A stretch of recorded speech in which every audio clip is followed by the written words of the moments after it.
তাহলে কোন সিলেবাসের কথা বলো? আমার সিলেবাসে আমার একজন বাচ্চা 3 মাসে, কেউ 6 মাসে, কেউ 1 বছরে, কেউ 1.5 বছরে, কেউ 2 বছরে, 2.5 বছরে 95 ভাগ ছাত্র 600 পৃষ্ঠার কোরআন যা আরবি ভাষায় লিখিত, তার বাপদাদার 14 গোষ্ঠীতে এমন নাই যে আরবি জানে, আরবি পড়তে পারে, তারপরেও হাফেজ হয়ে যাচ্ছে। এর চাইতে লেটেস্ট সিলেবাস তোমরা কোনোদিন তৈরি করতে পারবা না। আমরা নুরানি মক্তব, আহা দেখেন, বাংলার এক সিংহ পুরুষ মোহাম্মদুল্লাহ হাফিজ হুজুর, মুজাদ্দিদে বাঙ্গাল, মুজাদ্দিদে জামান, মাওলানা শামসুল হক ফরিদপুর রহিমাহুল্লাহ। আমরা তো খুব সহজে তাদের নাম নিতেছি। তাদের এক একজন এত বড় পণ্ডিত ছিলেন। হাফিজ হুজুরের নাম আমরা শুনছি, হয়তো মুরব্বীরা বট গাছ মার্কা পোস্টারও দেখছি। দেখছেন না আপনারা? মাশাআল্লাহ। 2500 তখন হুজুরের অনেক খলিফা মুরিদান ছিল, এখনো আসে। আচ্ছা, শামসুল হক ফরিদপুর রহিমাউল্লাহর চিন্তা, হযরত হাফিজ হুজুর রহিমাউল্লাহ সেটাকে বাস্তবায়ন করার উদ্যোগ নিলেন। আর কারি মাওলানা বেলায়েত হোসেন সাহেবকে দায়িত্ব দিলেন, তুমি এটা কি করো, বই পুস্তক রচনা করে কাজ শুরু করো। আজকে নুরানি শিক্ষার বদৌলতে বাংলাদেশের গ্রাম থেকে গ্রামে বাচ্চাদের তেলাওয়াত শুনলেও মাশাআল্লাহ অন্তর ভরে যায়। এখন নির্বাচনী রাজনীতি শুরু হয়েছে। দীর্ঘদিন পরে মানুষ রাজনীতি করার সুযোগ পাইছে। যারা 16 বৎসর অফ ছিল ওরা এখন অন হয়ে গেছে, আবার যারা 16 বছর অন ফায়ার ছিল ওরা এখন অন ফ্লি হয়ে গেছে, ভাগছে। তিলকাল আইয়ামু নুদাবিলুহা বাইনান নাস। আল্লাহ তাবারক ওয়া তাআলা এইভাবেই দিনের পরিবর্তন করতে থাকেন, একবার এদিকে একবার ওদিকে। বাকি চূড়ান্ত বিচার আল্লাহ তাবারক ওয়া তাআলা করবেন। এই জন্য যে দুনিয়াতে সামান্যতম মিসকাল যাররাতিন খায়রান ইয়ারা, মিসকাল যাররাতিন, প্রথমে খায়রান ইয়ারা কল্যাণ আগে, এরপরে যদি শার হয় এটা একটু পরে। এই যে মাহফিলে আপনারা বসেছেন সামান্য সময়ের জন্যে, এটাও ফেরেশতারা লিখে রাখবেন, আল্লাহ তাবারক ওয়া তাআলা এরও প্রতিদান দিবেন।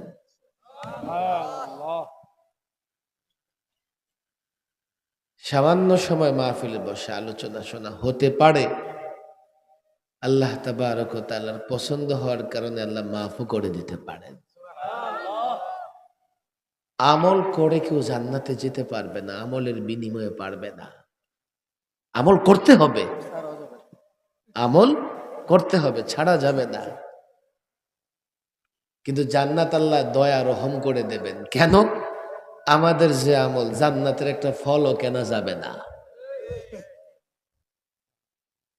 আমল করতে থাকতে হবে, আর সামান্য আমল যে করবে সেটাও আল্লাহ তাবারক ওয়া তাআলা প্রতিদান দেবার জন্য লিপিবদ্ধ করিয়ে রাখবেন, যাতে বান্দার কোনো মেহনত, কোনো আমলই নষ্ট না হয়। মাহফিলে আজকে 1000 লোক জমা হলে আপনি হলেন না, তাতে আপনার আমলনামা ফাঁকা থেকে যেত। 1000 লোক জমা হয়নি, আপনি একা জমা হয়েছেন, আপনার আমলনামা সমৃদ্ধ হয়েছে, আল্লাহ তাবারক ওয়া তাআলা এর বদলা দিবেন। সুতরাং মাহফিলগুলোতে কত মানুষ হয়, কত মানুষ হওয়া দরকার, এটা আলোচনার বিষয় নয়। আলোচনার বিষয় হলো আমি নিজে মাহফিলে যেতে পারলাম কিনা। রাত অনেক হয়ে গেছে, না হলে আমি হয়তো আহ্বান করতাম, এত রাতে লোকেরা আর ঘর ছেড়ে আসবে না, এত রাতে লোকদের আহ্বান করা ঠিকও হবে না। তারপরেও একটা তাহফিজুল কোরআন মাদ্রাসা, মাওলানা রাকিবুল্লাহ আরেহাজারি সাহেব, সম্ভবত মাদ্রাসাটা নতুন আমি যা দেখছি, এবং মাদ্রাসা তো অক্ষকৃত জায়গায় না, না ভাড়া জায়গায়?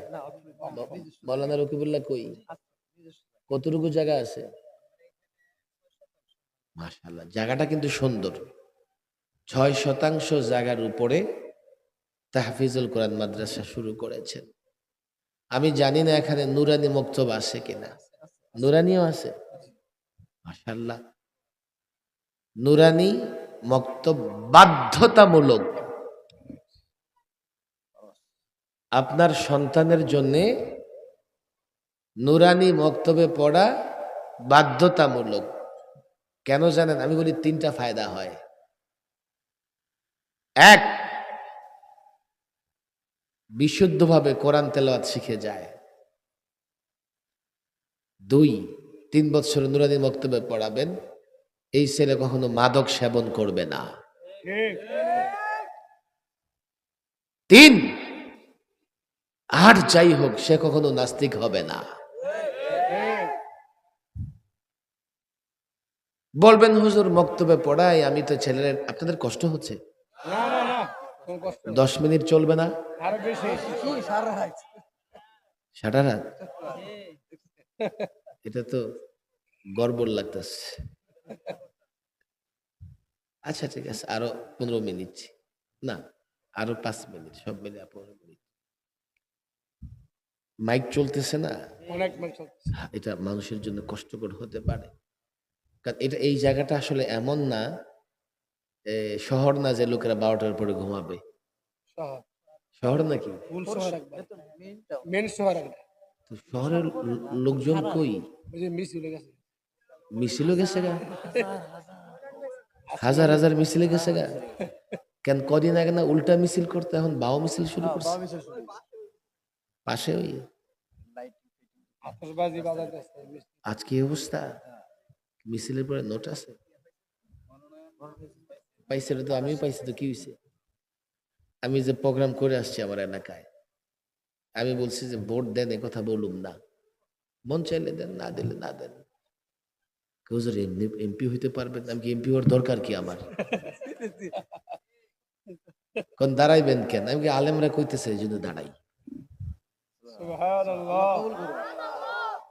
যদি মনে করেন হাতে পায়ে ধরে কি করুম, ভোট নিমু, তো নির্বাচনের পরে আবার আপনারা আমাদের হাতে পায়ে ধরবেন।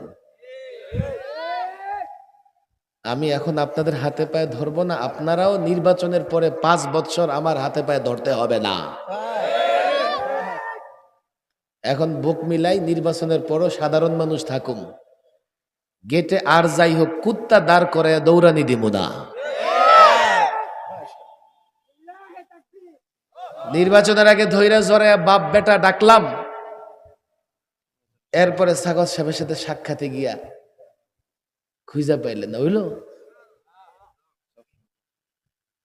এখন দিলাম নোট, দিবেন আপনি ভোট, আমি বিনিয়োগ করলাম 5 বছর আপনার থেকে কষায় কষায় আদায় করে নেব, এটা চান আপনারা?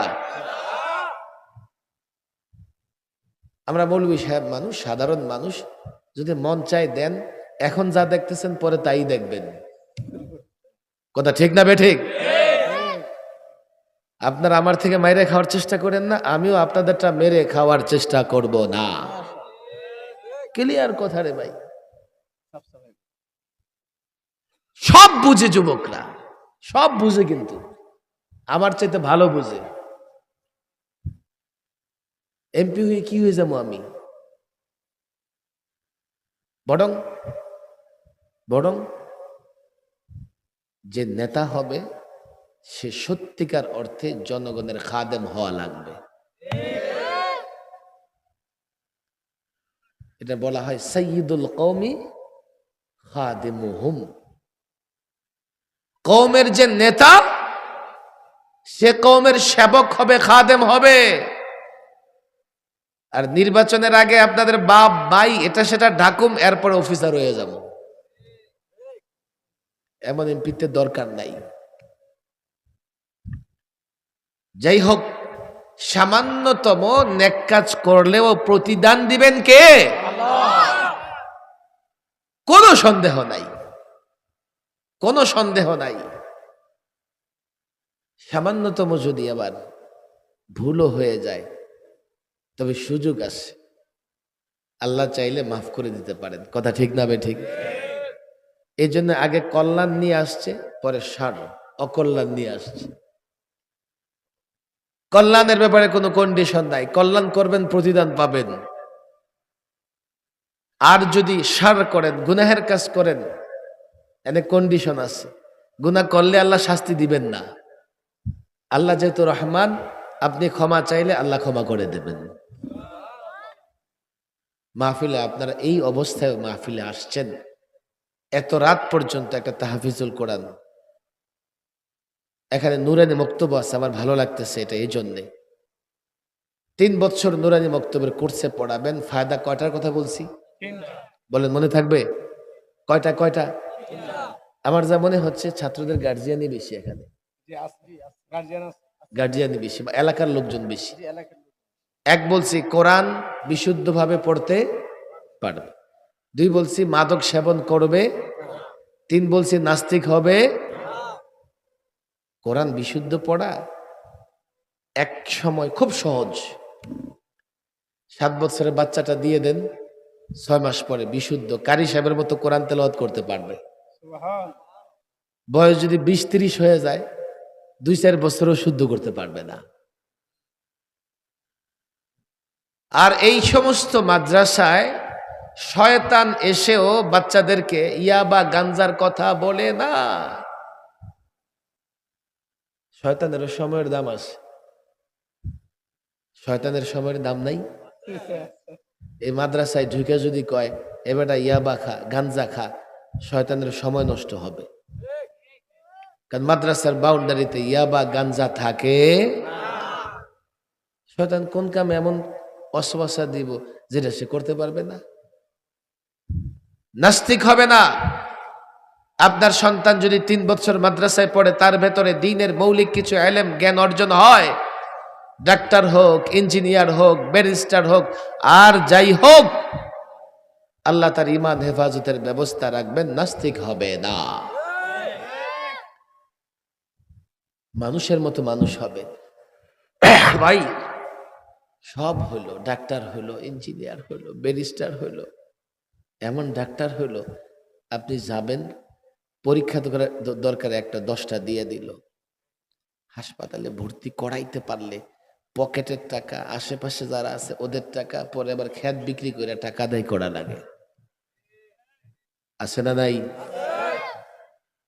ইঞ্জিনিয়ার হবে, মানুষ হবে না, তো রডের বদলায় বাঁশ ব্যবহার করবে।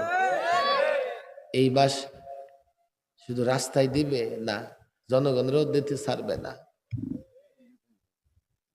বলবেন হুজুর 3 বছর যদি মক্তবে পড়াই, বাচ্চার তো বয়স নষ্ট হবে।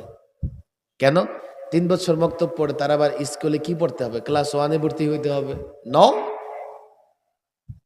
কথা তো অনেক রাত হয়ে গেছে, আপনারা শিক্ষিত মানুষ, যেহেতু শহরের মানুষ।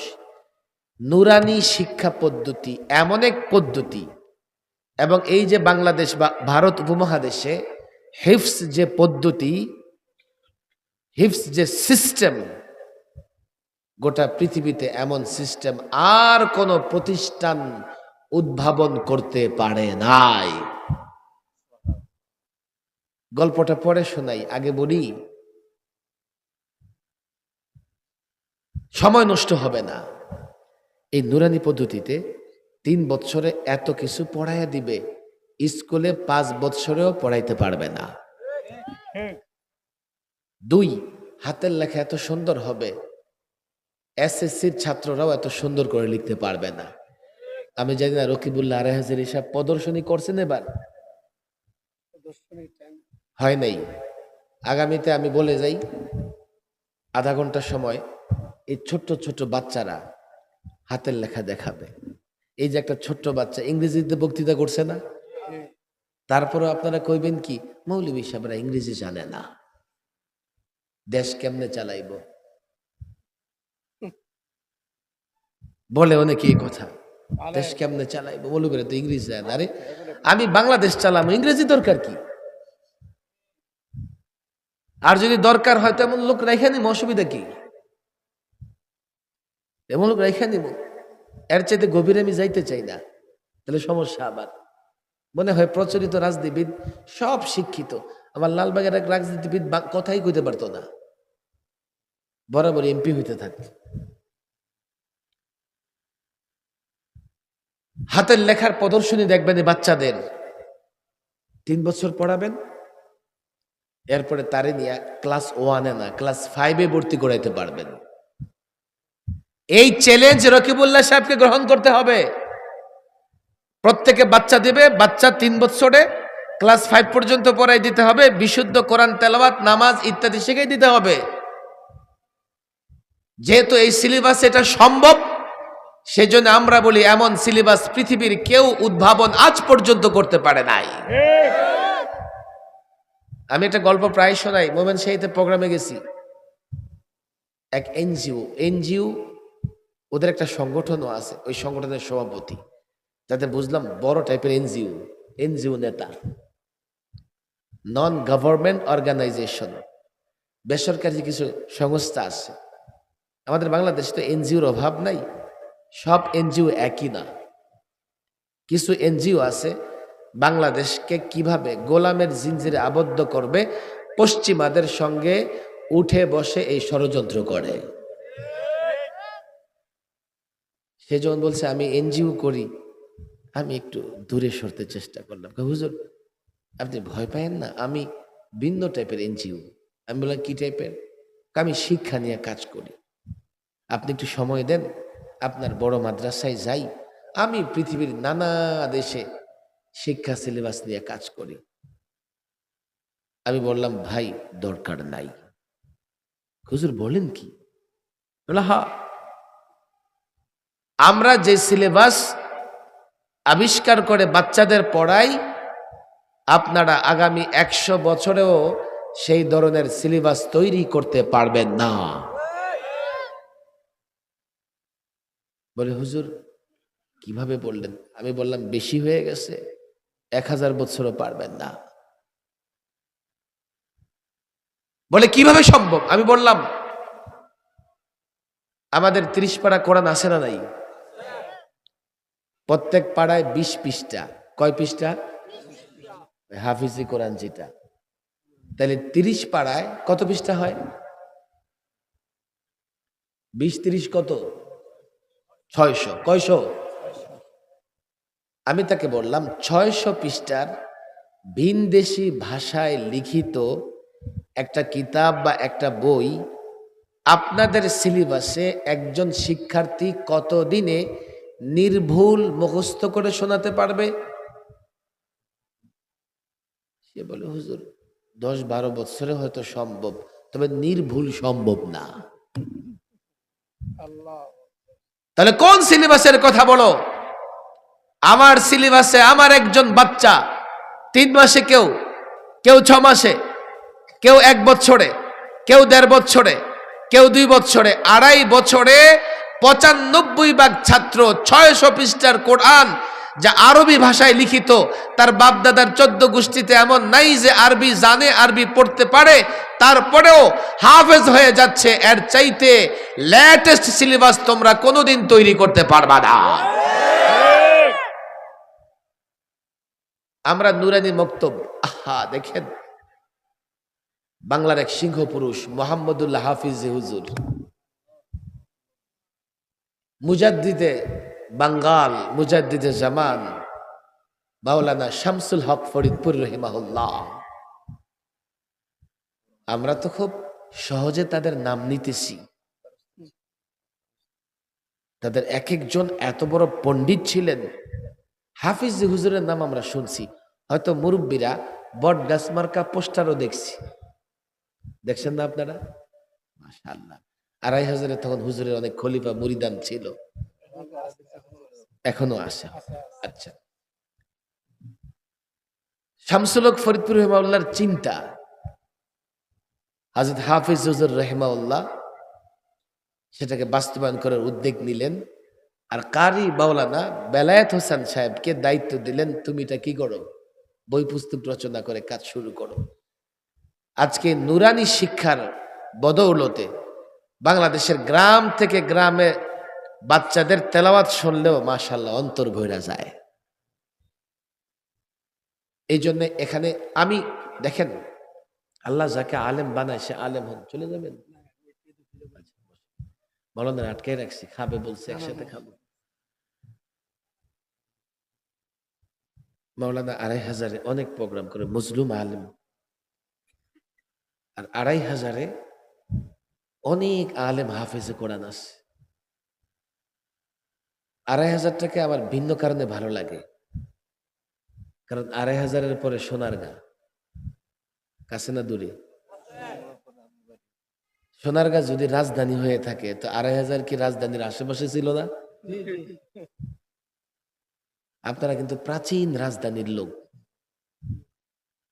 নিঃসন্দেহে আপনাদের পূর্বপুরুষ তালাশ করতে থাকলে ভিক্ষুক ফকির হবে না, নিঃসন্দেহে তারা খানদানি হবে। এই এলাকা সোনারগাঁ ২৫০০, এই অঞ্চলটাতে ব্যাপকভাবে শাসক গোষ্ঠী, মন্ত্রী এমপিদের বসবাস ছিল। সুতরাং আপনাদের এই অঞ্চলে মাওলানা বয়ান করেন প্রচুর, আরো করা দরকার। ২৫০০ সোনারগাঁ এই অঞ্চল যদি দিনের জন্য প্রস্তুত হয় তো ঢাকায় বসে দিন প্রতিষ্ঠার আন্দোলনে ডাক দিলে সবার আগে আপনাদের সহযোগিতা লাগবে। কথা ঠিক না বেঠিক?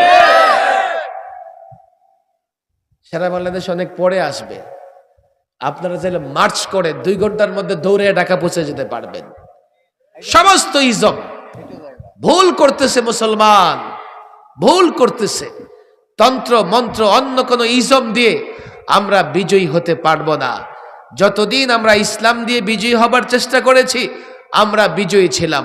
ভারত শাসন করেছি, ইউরোপ স্পেন শাসন করেছি, আমেরিকা আমরা আবিষ্কার করেছি, আমরা মধ্যপ্রাচ্য শাসন করেছি, সমস্ত বিশ্বের প্রায় 3 ভাগের 2 ভাগ বা 4 ভাগের 3 ভাগ আমরা শাসন করেছি, 1000 বছর করেছি।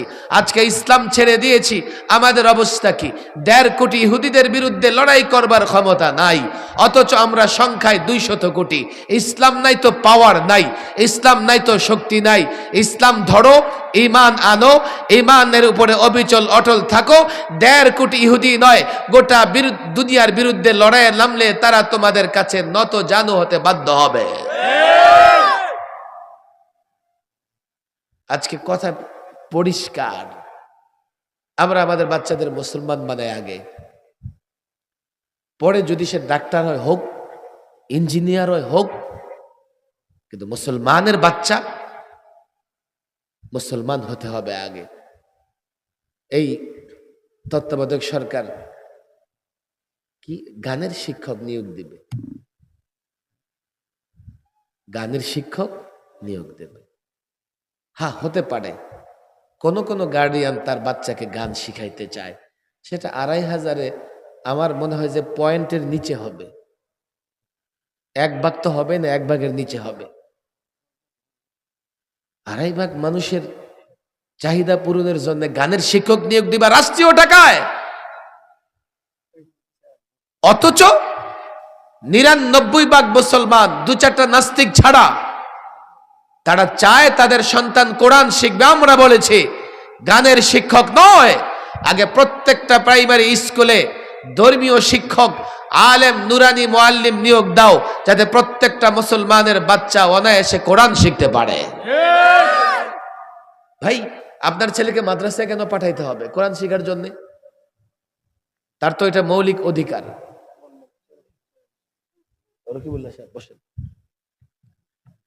আপনি রাষ্ট্রকে কর ব্যয় ট্যাক্স দেন, আপনার ছেলেটা স্কুলে শুধু এবিসি কেন পড়বে, আলিফ বাতা কেন শিখবে না? বলবেন হুজুর তখন তো মাদ্রাসা বন্ধ হয়ে যাবে। নো, মাদ্রাসার শিক্ষকরা উচ্চ শিক্ষার দায়িত্ব নিবে, কিন্তু মুসলমান থাকতে হলে মৌলিক শিক্ষার বিষয়ের দায়িত্ব সরকারকে নিতে হবে। এটা না নিয়ে গানের শিক্ষকের দায়িত্ব দেয়, আমরা বলি খবরদার খবরদার, পাবলিক জানলে কিন্তু চামড়া থাকবে না। দেখলাম গতকাল আবার কি করছে, সিদ্ধান্ত প্রত্যাহার করছে। এখন তো ধন্যবাদ দেওয়া লাগে, কথা ঠিক না বেঠিক? আমরা চাই দেখেন আলেম ওলামারা ক্ষমতার জন্য রাজনীতি কম করে, কিন্তু আলেমরা চায় যারাই ক্ষমতায় আসুক তারা যেন আমার দেশের মুসলমানকে স্বাধীনভাবে ধর্ম কর্ম পালনের সুযোগ দেয়। আমাদের সঙ্গে ক্ষমতাসীনদের ঝগড়া তখনই হয় আমরা বলি তোমাদের এই কাজ ইসলাম বিরোধী, তারা বলে না এটা ইসলামে কোনো সমস্যা নাই, তখনই সংঘাত তৈরি হয়। তারা যদি আমাদের ব্যথা বুঝে, আমাদের কথা বুঝে, দরকার নাই। কিন্তু দেশের মানুষের যদি ঈমান এবং আমল ক্ষতিগ্রস্ত হয়, কোন আলেম চুপ করে বসে থাকতে পারবে?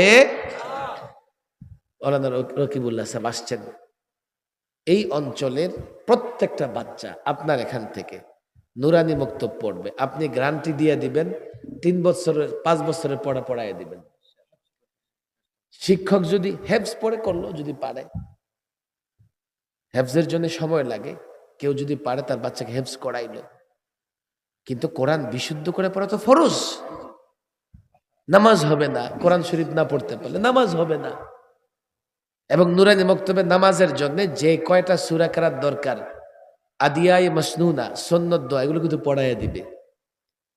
এই জন্য সব বাচ্চাদের এলাকার আমি বলি আগে নুরানি মক্তবে দেন। আর নুরানি মক্তবে দেবেন, বাচ্চাটা এসে থাকতে হবে না, না জেলখানার মতো ঢুকে দিয়ে যাবেন। এই জন্য নিজের ঘরের চাইতে মাদ্রাসার পরিবেশ সুন্দর লাগবে। কথা কি বুঝে আসছেন? আপনি বাচ্চাটা জোর করে মাদ্রাসায় দিয়ে গেলেন, সে মোরামুরি করবো, আঙ্গুল দেখাইবো, কোন সময় বাসায় যাবে। মাদ্রাসা এমন বানাবেন বাচ্চা ঘরে থাকতে চাইবে না, দৌড়ে মাদ্রাসায় চলে আসবে। যদি বলেন হুজুর দরকার নাই বাড়ি বানাবো, তো বাড়ি বানান দেখি, ঘরে রেখা সন্তান মানুষ করে দেখান দেখি। ঘরে রেখা তো সন্তান মানুষ করতে পারবেন না, আর ঘরে রাখতেও পারবেন না। 7-8 বছর হইলে এলাকার বখাটে ছেলেদের সঙ্গে মিলে প্রথমে সিগারেট খাবে, পরে গাঞ্জা খাবে, পরে ইয়াবা খাবে। সন্তান মানুষ করতে হলে মাদ্রাসার পরিবেশ সুন্দর করবেন। বাসার বাথরুমের চাইতে মাদ্রাসার বাথরুমটা সুন্দর করবেন। বাসার থাকার জায়গার চাইতে মাদ্রাসার থাকার জায়গাটা সুন্দর করবেন। নাহলে তো সন্তানরা মাদ্রাসায় আসবে না। প্রেসিডেন্ট হোক আর প্রধানমন্ত্রী হোক, তার সন্তানকে কিন্তু প্রতিষ্ঠানে স্কুলে দিতে হয়। কথা ঠিক না বেঠিক? সন্তান মানুষ হবে না। যাই হোক, মাওলানারে বললাম, মাওলানা চেষ্টা করবে, ভালো শিক্ষক রেখে নুরানি হিফজ চালু করবে। আর আপনারা আপনাদের সন্তান দিবেন তো ইনশাআল্লাহ? মাদ্রাসায় সহযোগিতা করবেন তো ইনশাআল্লাহ? আল্লাহ তৌফিক।